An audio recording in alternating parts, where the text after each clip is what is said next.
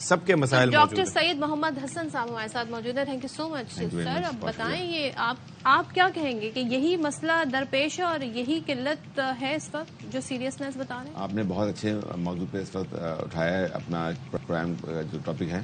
دیکھیں پاکستان میں تقریباً 3 کروڑ سے زیادہ افراد کو شوگر ہیں.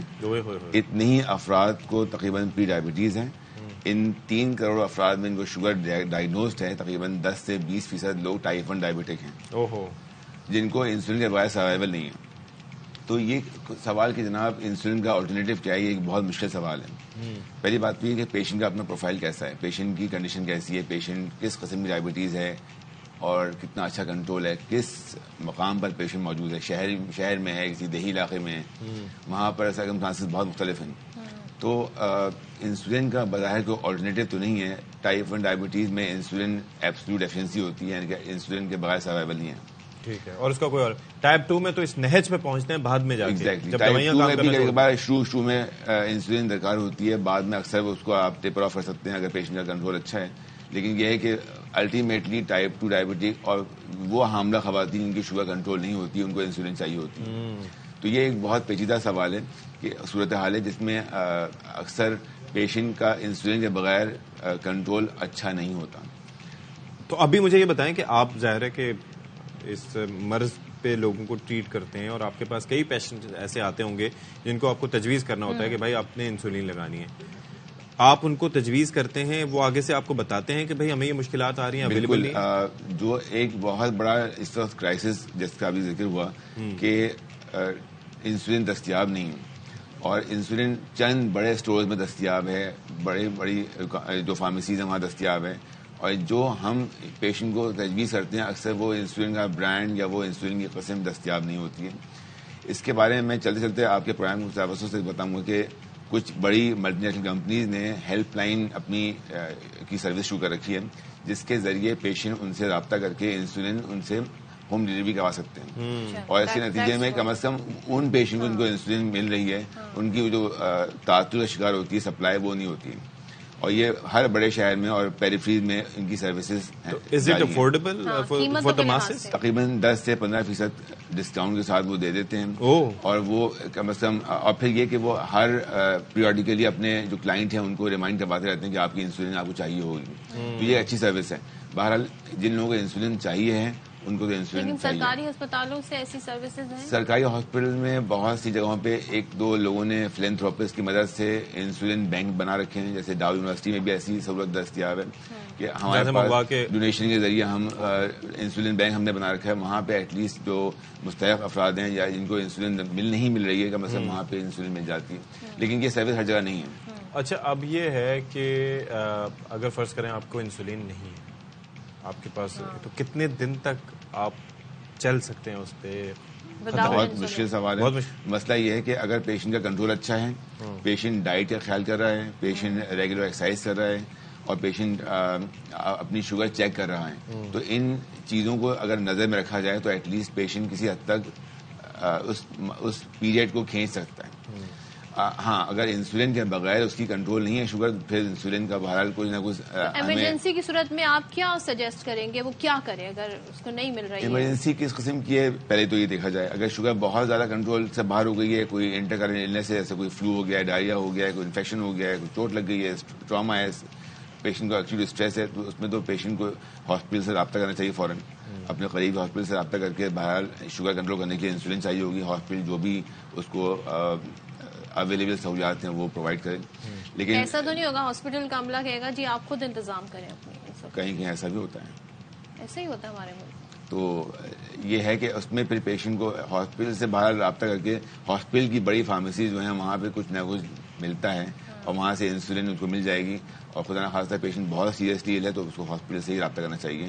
خود سے شوگر کنٹرول کریں، اپنے واٹر انٹیک بڑھائیں، پانی کا استعمال بڑھائیں اور جو بھی انٹرکرنٹ النس جیسے فلو ہے, انفیکشن ہے, تو اس کے لیے ٹریٹمنٹ اپنا کریں تاکہ ایٹ لیسٹ شوگر کنٹرول بھی جا سکے. تو ڈو یو سی کہ یہ مسئلہ حل ہو سکتا ہے اور ہو جائے گا؟ دیکھیں, جو ہیلتھ کیئر پروفیشنل کے حصے میں اگر آپ بات کریں تو ہمارے کرنے کا کام اس میں سے بھی ہے کہ ہم پیشنٹ کو گائیڈ کر سکتے ہیں, لیکن یہ گورنمنٹ لیول پہ کرنے والے کام ہیں. اور جیسے کہ آپ کے پروگرام میں شروع میں آپ نے ان کو آن بورڈ لیا جو ہمارے ساتھی ہیں, میرے خیال سے اس میں گورنمنٹ کا بہت بڑا اسٹیک ہے. اور جیسا کہ سفتی صاحب نے کہا کہ ہر مہذب ملک میں ہیلتھ کیئر فیسلٹیز کو ایک الگ پرائرٹی میں الگ سیکشن رکھا جاتا ہے. میرے خیال سے اس میں ڈاکٹرز کے کرنے کا کام اتنا نہیں ہے جتنا کام گورنمنٹ کرنے کا ہے. اور دوسری چیز یہ ہے کہ it's not just about diabetes. میں یہ بار بار ابھی کہوں کیونکہ وہ توقیر صاحب نے ابھی یہ چیز کی نشاندہی کی کہ یہ ہارٹ پیشنٹس کے لیے وہ ہیپرین کا انہوں نے نام لے رہے تھے, اس طریقے سے پھر ٹی بی کے پیشنٹس کے لیے جو ادویات ہیں وہ بھی نہیں ہے, کینسر پیشنٹس کے لیے بھی ادویات نہیں ہیں, اور انسولین تو ہے ہی نہیں. تو یہ بڑا ایک پریشان کن مرحلہ ہے. اور آئی تھنک گورنمنٹ اگر وہ ای سی سی سے پاس ہو چکا ہے, اگر ڈریپ نے وہ آگے بھیج دیا ہے, تو پھر کیبنٹ کو چاہیے کہ وہ اپروو کرے. اور نگراں سیٹ اپ میں تو یہ چکر بھی نہیں ہے کہ آپ کو عوام کے بیک لیش کا سامنا کرنا پڑے گا. مینج کر سکتے ہیں آپ, ان سے بات کریں کہ پرائز پہ بات کر لیں, لیکن کم از کم چیز کی اویلیبلٹی یقینی بنائیں. آپ کا تو الیکشن اسٹیک پر نہیں ہے نا, جو آپ یہ سوچیں. آپ کو عوام نے کیا کہنا ہے جی؟ اور عوام کی خدمت کرنے ہی سیاستدان آتے ہیں. حکومت کی مقصد یہ ہوتا ہے جی کہ عوام کی جو ڈے ٹو ڈے جو امور ہیں ان کو اسموتھ کیا جائے, ان کو بہتر کیا جائے. اور ظاہر لوگ ٹیکس دیتے ہیں اور آپ نے لوگوں کو سرو کرنا ہے, لیکن اس کے بدلے عوام جو ہیں وہ کن پریشانی کا شکار ہے, اس سے آپ اندازہ لگا لیں کہ جان لیوا جو ادویات ہیں وہی میسر نہیں ہے, انسولین میسر نہیں ہے. تو پھر لوگ کیا کریں, اور جب یہ پرائز میسر نہیں ہوتی تو پھر جہاں پر ہوتی ہیں وہ انہیں زیادہ پرائز پہ بیچتے ہیں. تو یہ ایک الگ مافیا جی اس حوالے سے سرگرم ہو جاتا ہے. تھینک یو سو مچ سید محمد حسن صاحب, آپ نے کافی معلومات دی اس حوالے سے. لیکن اصل چیز یہ ہے کہ کچھ از ویری رائٹ کہ he can only guide people, ان کو پرسکرائب کر سکتے ہیں, ان کو بتا سکتے ہیں کہ زندگی کس طریقے سے جینی ہے. لیکن اگر ادویات کی ضرورت ہو اور کوئی چیز حتمی طور پر آپ کو چاہیے ہی, تو وہ انشور کرنا گورنمنٹ کا کام ہے. اور گورنمنٹ اتنا ہی کر لے کہ جو ایمرجنسی نمبر ہیں جہاں پر اویلیبل ہیں وہی کہیں پر ان کے ایڈ دے دے لوگوں کی پبلک سروس اویئرنیس کے لیے. تو یہ بڑا امپورٹنٹ ہے اس وقت. اچھا, خبر ہمارے پاس ہے وہ شیئر کر لیتے ہیں کہ اسلام آباد کے 0 پوائنٹ پر پل سے نوجوان کی لٹکتی ہوئی لاش ملی ہے, اور پولیس کا موقف بھی سامنے آ گیا ہے کہ کیا ہے, ذرا ذوالقرنین سے جان لیتے ہیں. جی ذوالقرنین بتائیے گا اس کے متعلق. جی بالکل, کیونکہ اسلام آباد میں بھی صبح شدید دھند تھی, تو اس کے باعث وہاں سے جو گزرنے والے لوگ ہیں انہوں نے دیکھا کہ ایک لاش جو ہے وہ 0 پوائنٹ پل کے قریب لٹکی ہوئی ہے. ابتدائی طور پر تو پولیس کا یہ کہنا ہے کہ معاملہ خودکشی کا ہے, لیکن یہ چیک کیا جا رہا ہے کہ یہ واقعی خودکشی ہے یا پھر قتل کیا گیا ہے, کہ اس کو مار کر اس کی لاش جو ہے وہ لٹکائی گئی ہے. لاش کو اتار لیا گیا ہے اور پولیس اس حوالے سے تحقیقات کر رہی ہے. ابھی تک تو اطلاعات ملی ہیں کہ یہ مردان کے رہائشی ہے, عمر شام اس کا نام ہے. اب مزید جو تحقیقات کی جا رہی ہے کہ یہ کس وقت جو ہے یہاں پر آیا ہے یا اس کو لٹکایا گیا ہے, اس حوالے سے پولیس ابھی انویسٹیگیشن کر رہی ہے. تھینک یو سو مچ. اچھا جی, اسموگ کی بات کر لیتے ہیں جس نے بھی لوگوں کی پریشانیوں میں یوں اضافہ کیا ہے کہ ظاہر صحت متاثر ہو رہی ہے. اور ہم نے پنجاب میں دیکھا کہ ٹیمپرری کچھ میجر تو لیے گئے, لیکن اس کا دیر پا حل کیا ہے, کیونکہ اس سے کمبیٹ کرنا ہے. ہمارے یہاں تو صرف فائر فائٹنگ کی جاتی ہے نا, سوچا نہیں جاتا کہ لانگ ٹرم پلاننگ, کیونکہ اس کے اوپر پیسہ بھی لگتا ہے اور ایک ٹائم لگتا ہے. آج ایک دم پھل نہیں آتا, اس کا ثمر نہیں آتا. اب ہو یہ رہا ہے کہ پہلے لاہور تک سلسلہ محدود تھا, اب آزاد کشمیر بھی صورتحال یہ ہے کہ مظفر آباد سمیت 10 سے زائد اضلاع ایسے ہیں کہ وہاں پر فضا زہریلی ہو چکی ہے. شہریوں کو مختلف مسائل کا سامنا ہے, اور پھر یہ ہے کہ اسموگ کے باعث لوگوں کو پریشانی کا سامنا ہے. اچھا, ایک چکر یہ ہے کہ آنکھوں کے امراض الگ ہو رہے ہیں, پھیپھڑوں کے امراض الگ ہو رہے ہیں, کھانسی وغیرہ الگ ہو رہی ہے, اور لانگ ٹرم جو ہے وہ اچھا اب اس کو تیزابی اسموگ قرار دے رہی ہے, ایسیڈک ہو گئی ہے. یہ آزاد کشمیر کی بات کریں, ان کا کہنا یہ کہ جی ہوا میں جو کثافت ہے, جو ڈینسٹی ہے, اس کا 2.5% سے تجاوز کر گئی ہے, اور عالمی ادارہ صحت کی جانب سے یہ مقرر کردہ حد سے کہیں زیادہ ہے. دس از الارمنگ, اور یہ بڑا ایک الارمنگ صورتحال یہاں پر ہو گئی ہے. کیونکہ دیکھیں جی, یہ ہم جو یہ بیسکلی ہوتا یہ ہے کہ وہ کہا جاتا ہے کہ یہ جو پارٹیکولر میٹر ہوتے ہیں نا اس کے اندر, جس کو فائن پارٹیکولر میٹر, وہ 2.5 اس کو ٹرم کیا جاتا ہے. وہ بیسکلی ان کا یہ ہوتا ہے ان کے وہ 2.5 مائکرون سے نیچے ہوتے ہیں, یعنی کہ وہ آپ کے سانس میں بآسانی جا سکتے ہیں اور طرح طرح کے امراض پیدا کرنے کا باعث بنتے ہیں. اور آپ یہ سوچئے کہ یہ آپ کی زندگیوں کو کم کر رہے ہیں, یہ ایک لانگ ٹرم النس آپ کے اندر پیدا کر رہے ہیں. آپ کے پیٹ میں جا کے, آپ کے پھیپھڑوں میں جا کر یہ بیٹھتے جا رہے ہیں, یہ اجزاء آپ کی آنکھوں میں جا رہے ہیں. تو یہ کس طریقے سے آپ کی زندگیوں کو برباد کر رہے ہیں آہستہ آہستہ. اچھا, یہ سوال ایک بڑا اہم ہے کہ ہم ایشو اٹھاتے ہیں جی کہ اس کا حل کیا ہے, اس کے لیے کیا جائے. کچھ ممالک ایسے ہیں, چائنا کی اگر ہم مثال لیں, جنہوں نے باقاعدہ طور پہ اس سے کامبیٹ بھی کیا ہے. اور چائنا میں جی یہ کہا جا رہا ہے, وہ یہ ہمیں بتاتے ہیں چائنیز, کہ جناب کچھ فاصلے پر جی چین کی سرحد لگتی ہے, جہاں سے بڑے تجارتی مرکز بیجنگ کو بھی گزشتہ کئی برسوں سے خطرناک اسموگ کا سامنا رہا. ہر سال کی طرح جیسے کہ ہم آپ کو دلی اور لاہور کا اور کراچی کا بتا رہے ہوتے ہیں, وہاں پر بھی ایسے ہی کچھ نمبر سامنے آتے تھے. لیکن اب بیجنگ میں حالات کافی بہتر ہیں. کیا انہوں نے, ان کے جو ماحولیاتی ماہرین ہیں اور چینی حکومت ہے, انہوں نے جی اس کا ایک حل نکالا. اور وہ حل کیا تھا, یعنی انہوں نے اسموگ کے جو کہنا چاہیے افریت ہے, اس سے کامبیٹ کیسے کیا اور کتنے عرصے میں کیا, اس کے لیے آپ کو ایک رپورٹ دکھاتے ہیں. ہر منظر دھندلا, فضا زہر آلود, شہریوں کا سانس لینا محال, ہر طرف خطرناک بیماریوں کا جال. کچھ عرصہ پہلے بیجنگ کا بھی تھا یہی حال, لیکن اب بدل چکی ہے صورتحال. گزشتہ ایک دہائی کی بات کریں تو دنیا کے گنجان آباد شہروں میں فضائی آلودگی سنگین سے سنگین شکل اختیار کرتی جا رہی ہے, اور کئی ایشیائی ممالک اس کی زد میں آ چکے ہیں. بھارت کا نئی دہلی اور پاکستان کا لاہور اب بھی اسموگ کے نشانے پر ہیں. تاہم ایئر پوکیلیپس کے نام سے جانا جانے والا بیجنگ اس خطرناک اور پیچیدہ مسئلے پر بہت حد تک قابو پا چکا ہے. بیجنگ نے تقریباً 10 سال قبل اسموگ کے خلاف جنگ کا آغاز کیا. فضا کو زہریلے ذرات سے پاک کرنے کے لیے کمانڈ اینڈ کنٹرول نظام مرتب کیا اور ایکشن پلان بنایا. سب سے پہلے کوئلے کے استعمال پر مکمل پابندی لگائی. فیکٹریوں, کمرشل اور رہائشی عمارتوں میں کوئلے سے چلنے والے ہیٹنگ سسٹم کو بند کیا. آلودگی پھیلانے والی تمام ٹرانسپورٹ کا خاتمہ کیا. پیٹرول اور ڈیزل ٹرکوں اور گاڑیوں کی جگہ ہائیبرڈ اور الیکٹرک وہیکلز کو فروغ دیا. شہریوں کو مختصر سفر کے لیے سائیکلیں استعمال کرنے کی ترغیب دی. بیجنگ نے ہوا کے معیار کو بہتر بنانے کے لیے نہ صرف سخت محنت اور منظم جدوجہد کی, بلکہ فضائی آلودگی سے نمٹنے کے لیے بجٹ میں بھی کئی بلین ڈالرز کا اضافہ کیا. یونیورسٹی آف شکاگو کے انرجی پولوشن انسٹیٹیوٹ کے مطابق بیجنگ کے تمام تر اقدامات کے نتیجے میں فضائی آلودگی میں تقریباً 50% تک کمی آئی ہے. دوسری جانب بھارت نے بھی اسموگ کی روک تھام کے لیے اینٹی اسموگ گن, اسموگ ٹاورز اور مصنوعی بارش کا استعمال کیا. تاہم اب تک خاطر خواہ نتائج برآمد نہیں ہوئے. اب یہ دیکھیں ارینجمنٹ. اچھا, پھر اس کے بعد چائنیز ایکسپرٹس یہ بھی کہتے ہیں کہ یہ جو بھارت کے جو کوئلے کے پلانٹ ہیں نا, ان کی وجہ سے پاکستان میں ساری صورتحال جو ہے وہ خراب ہو رہی ہے, اسموگ ہو رہی ہے. اور چینی ماہرین ماحولیات کی تازہ ترین رپورٹ کے مطابق نامیاتی اور غیر نامیاتی ایندھن کا استعمال جو ہو رہا ہے, اس کی وجہ سے زیادہ نمی, گرد و غبار اور گھروں میں چلنے والی گیس بھی اسموگ کے اسباب میں شامل ہے. بھارت کے کوئلے کے پلانٹ سے آنے والے ذرات پاکستانی فضا کو زہر آلود کر رہے ہیں. اور لاہور میں چینی قونصل جنرل نے نگراں وزیر اعلیٰ پنجاب سے ملاقات کی اور پھر اسموگ کے سدباب کے لیے مؤثر اقدامات کو سراہا بھی ہے. اور وہ یہ کہتے ہیں کہ یہ مسئلہ حل ہونے میں آسان نہیں ہے, اس میں ٹائم لگے گا. چین کو بھی تقریباً 8 سے 10 سال لگے انہیں. اچھا جی, اب ایک اور خبر ہے اسی سے جڑی. یہ جو دھند, اسموگ, فوگ سارا کچھ چل رہا ہے, اس کی وجہ سے ملک بھر کی 21 پروازیں منسوخ کر دی گئی ہیں. 7 متبادل ایئرپورٹس منتقل کر دی گئی ہیں. اچھا, کون کون سی ہیں ذرا بتا دیتے ہیں. بلکہ صلاح ہمارے ساتھ موجود ہیں, ہاں ان سے پوچھ لیتے ہیں. صلاح الدین بتائیے گا جی, کتنی پروازیں متاثر ہوئی ہیں؟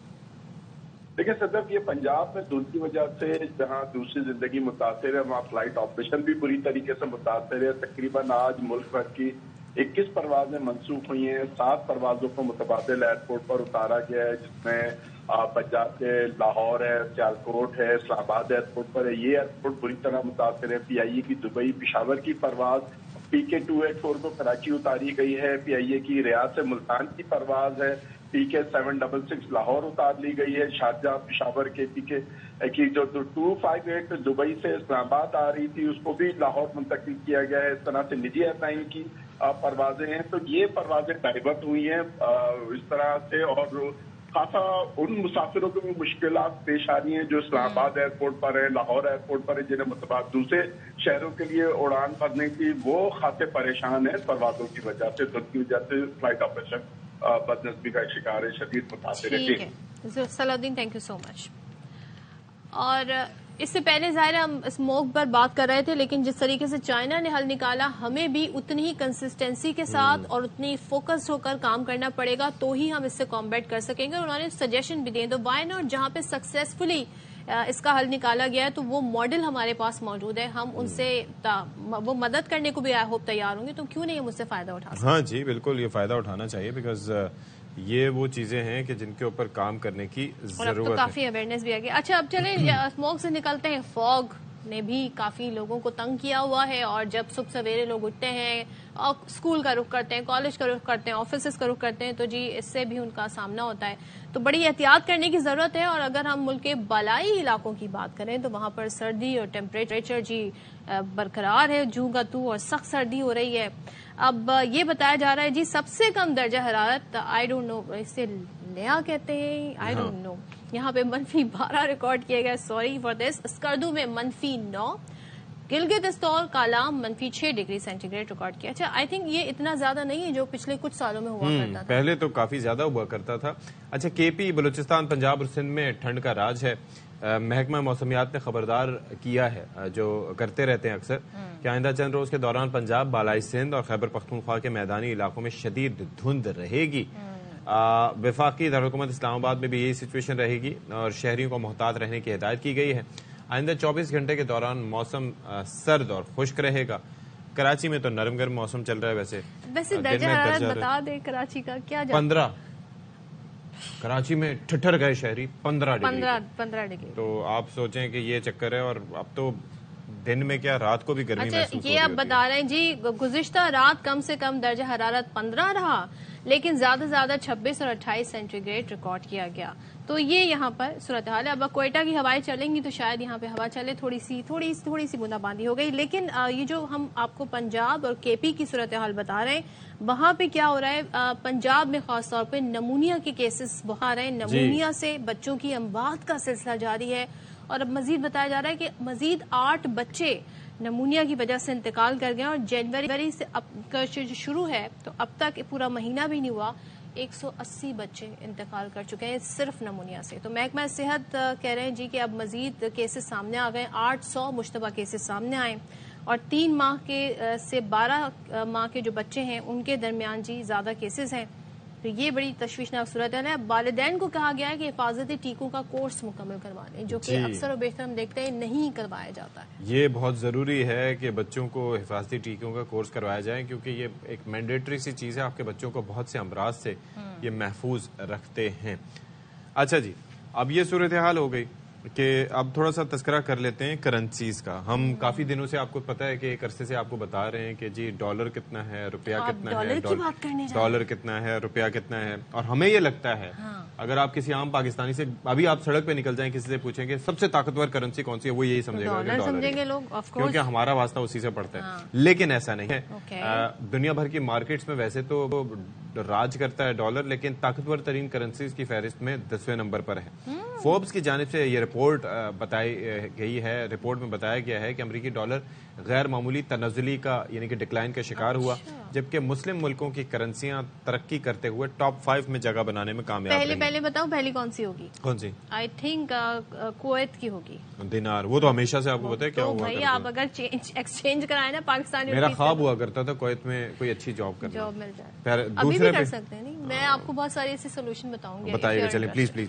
دوسرے پہ بحرینی دینار, تیسرے پر امانی ریال, اردنی دینار کی پوزیشن چوتھی رہی. 5ویں نمبر پر جبرالٹر کا پاؤنڈ, اس کا نام میں پہلی دفعہ سن رہا ہوں. برطانوی پاؤنڈ کا 6واں نمبر ہے, اور کیمن آئیلینڈ ڈالر 7ویں, یہ بھی پہلی دفعہ. سوئس فرینک 8ویں نمبر پر ہے. یورو 9ویں نمبر پر رہا. اچھا یہ دیکھیں یورو اور یہ پاس ہی ہیں ڈالر.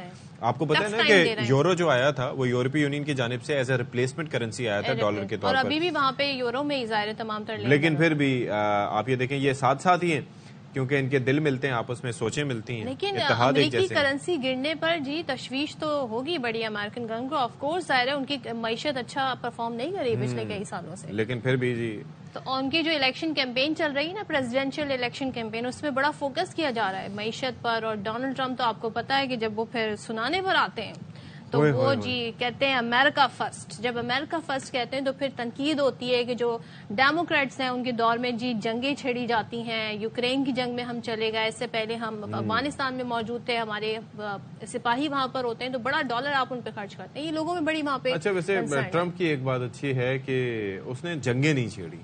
ریپبلکنز ہمیشہ یہی کرتے ہیں, ریپبلکنز اور خاص طور پر کہ یہ پالیسی ڈفرینٹ ہے. چلے جی ول ٹیک ا وقفہ ہیئر, وقفے کے بعد حاضری دیں گے.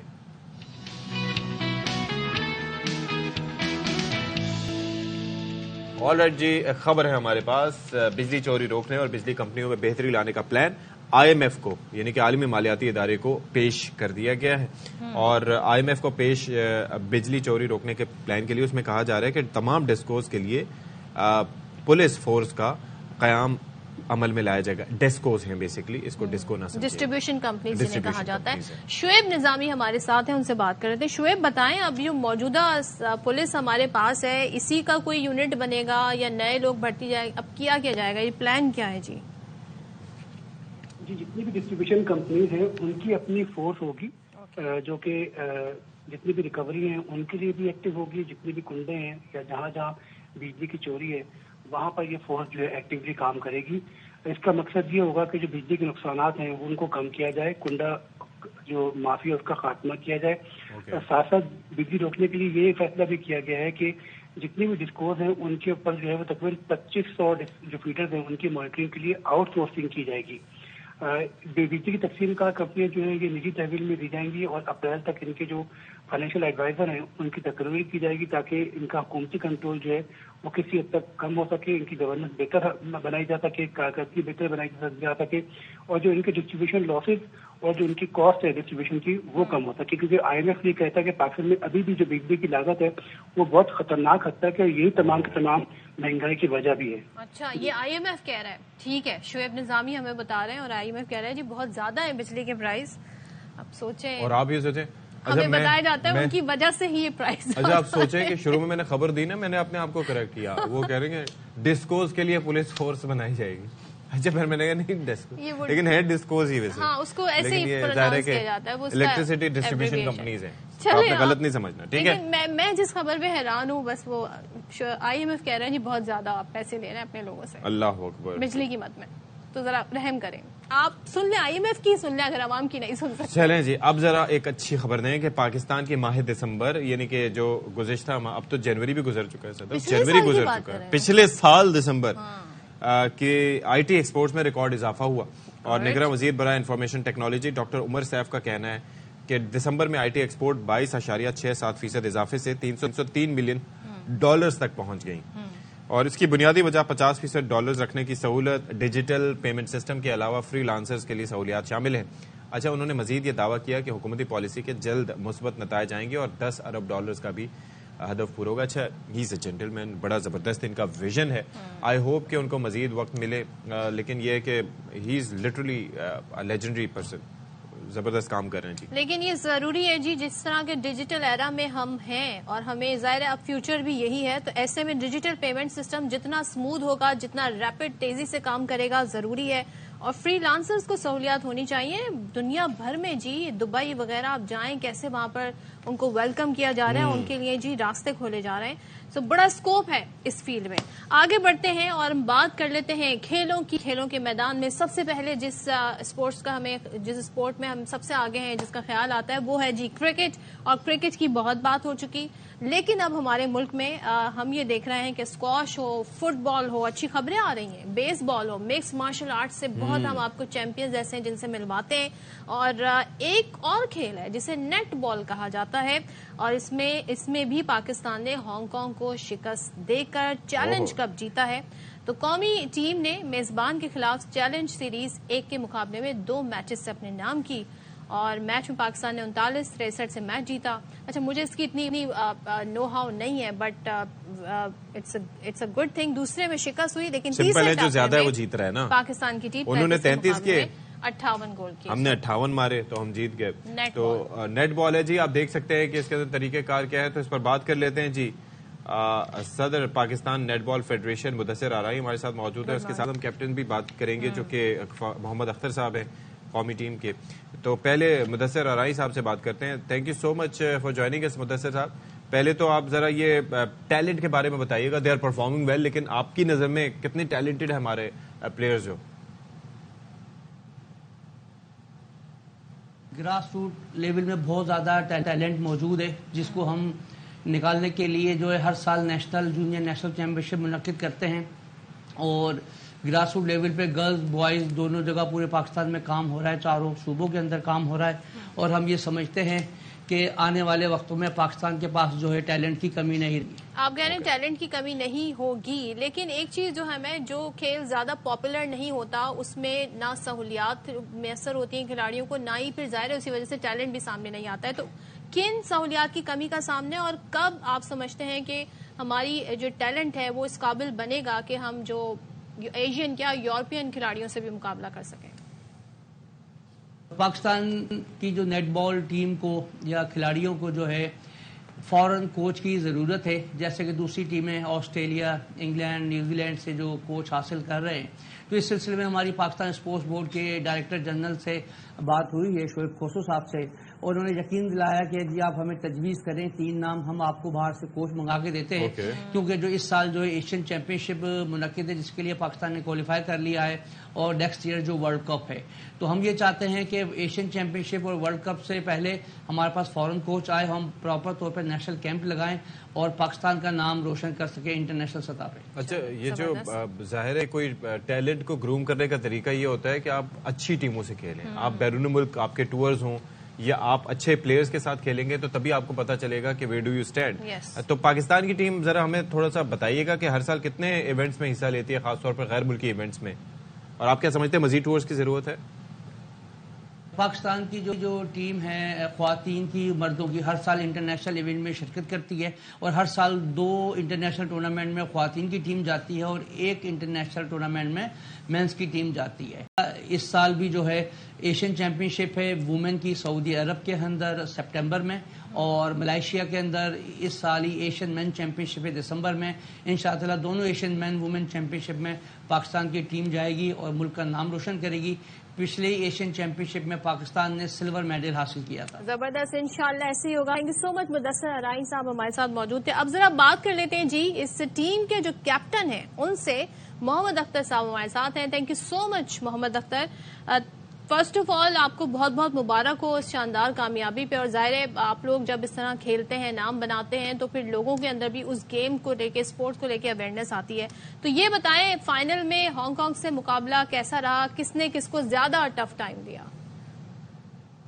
پہلے جو ہم میچ جیت گئے تھے اور دوسرا میچ ہانگ کانگ جیت گئی تھی, اور اس کے بعد جو فائنل مقابلہ تھا بہت ٹف تھا, اور اس میں یہی ہماری کوشش تھی کہ ہم بالکل اپنا جو فائنل ہے نا اس کو زور لگا کے کھیلیں گے, اور انشاءاللہ سب لڑکوں نے بہت محنت کی. بہت اچھا مقابلہ تھا ان کے ساتھ. پہلے کوارٹر میں اور دوسرے کوارٹر میں میچ برابر چل رہا تھا 1-2 کی لیڈ پہ, اور اس کے بعد جب لاسٹ میں ہم نے پوری محنت کی اور اپنا پورا جو کوچز نے ہمیں ٹپس دیے تھے وہ استعمال کیا اور ہم نے 1 سائڈ میچ کر دیا اور ہم جیت گئے. اچھا کن کن ٹیموں سے ویسے آپ کے مقابلے ہوئے اور سب سے مشکل حریف کون سی ٹیم تھی؟ یہ 2 ہی ٹیم تھی. چیلنج کپ ہو رہا تھا پاکستان اور ہانگ کانگ کا, تو ہانگ کانگ کی ٹیم بہت اچھی تھی. ان کے کوچز جو آسٹریلیا سے آئے ہوئے تھے انہوں نے بہت ٹف ٹائم دیا ہمیں, لیکن الحمدللہ کہ ہم پاکستان کی جو ٹیم تھی لڑکے بہت ہی پرجوش تھے, اور انہوں نے جیسے کہ ہم ایشین چیمپئن شپ کی تیاری کے لیے چیلنج کپ کھیل رہے ہیں تو لڑکوں نے محنت کی اور اللہ پاک نے اس کا صلہ دیا اور ہم نے یہ ٹورنامنٹ ون کیا. اچھا تو اب ظاہر کم بیک کے بعد اب where do we stand now? اب اس میچ کو جیتنے کے بعد پاکستان نے کیا کسی بڑے ایونٹ کے لیے کوالیفائی کیا ہے؟ الحمدللہ پاکستان ایشین چیمپئن شپ میں پہلے سلور میڈل پہ, اور ورلڈ کپ کے لیے ہم نے کوالیفائی کیا ہوا ہے. ایشین چیمپئن شپ ہوگی اسی سال میں, اور آسٹریلیا میں